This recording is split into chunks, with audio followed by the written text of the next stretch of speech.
Hi everyone, welcome back to my channel. In today's video, I'm going to be sharing with you some of my personal reflections after I graduated from my MBA. This might apply to somebody out there. This might encourage you or help you, not necessarily for a second degree, for anything you want to do in life. So stay tuned.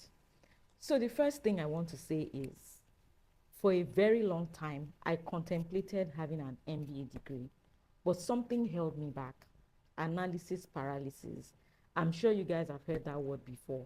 As I was reflecting, I came across an email that I sent to a friend who had just graduated from University, I think in 2011 or 2014. And I reached out to him to ask him, oh, how was the test, the admissions test? Did you do GMAT or did you do GRE? For some reason, I used to be so terrified of those tests.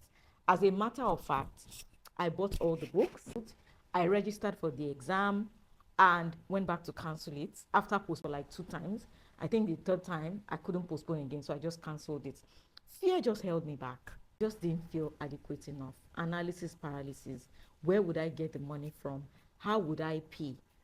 All these things held me back. And now that the program is over, I feel so angry at myself for allowing all of these fears that were just in my head, because they were not real, hold me back from achieving my dreams. So if you're somebody out there listening to me, please don't allow fear or analysis paralysis hold you back from achieving those goals that you truly desire.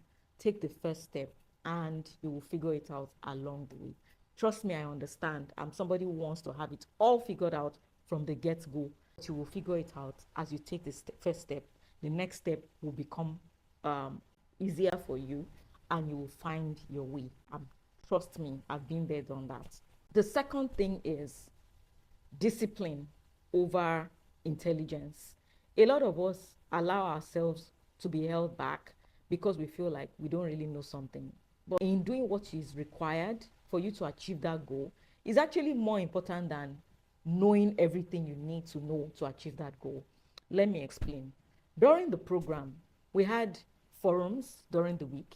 Forums are like, it's an e-learning platform, obviously. The professor drops a question, you answer the question in the forum, and the conversation goes back and forth. And we are expected to comment on the forum 4 times a week. I was on a work trip in a different time zone. For some reason, I did not on a particular subject, which is my core. It's so annoying because this is a subject that is my bread and butter.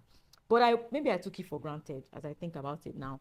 But I somehow did not comment on the forum for 2 weeks, and that impacted my score. We're going to have an exam on that course. So I went back to the forum to just read what my colleagues had said, the conversations that happened. And as I read through, I just kept saying to myself that, Aramide, you could have commented on this forum and you would have been fine. Because all that they are marking is not the sense in your comments, is the showing up, is the participation that is being scored. And I lost marks because I didn't participate in the forum for 2 weeks. And that hurts my overall score. So if you're somebody that you think you have to know it, you have to be 100%. I think this applies to a lot of women, and it still applies to me. We see a job or we see an opportunity, we feel like we have to be 10 over 10 before we can apply. Please, discipline will get you faster results. Or should I say, discipline will get you the results you want over intelligence. An intelligent person that's not disciplined will not achieve their goals, I'm telling you. So that's number 2. Number 3 is we are all creative. I usually tell myself something. I say, I'm not creative, or I'm not the most creative person. But all of us have some measure of creativity in us. Sometimes we just need a push. We just need something to unlock that creativity, to squeeze that juice of us. This program taught me that I can be creative. I can be creative if I am required to. Maybe not as, again, back to being discipline over intelligence. Maybe not as much as it who has developed themselves, who has mastered the thing, but we all have some measure of creativity in us. That's number 3. Number 4 is you can make the changes that you need in your life to get to where you're going. And let me explain. Before my MBA, I was a bit disorganized. But I found out that in order for me to succeed in that MBA, I needed to be more organized. I used to be someone that I would just keep things in my head, would not write everything in my to-do list. I wasn't a calendar freak, using my calendar, planning my time. I was just YOLO, let's YOLO it. You know, I was spontaneous and all that. But after my first term in the MBA, juggling work, life, school, I just realized that I was going to drown if I did not become more organized. I became more organized. I recall that 2 weeks ago, someone stepped into my work area and she saw me writing my to-do list.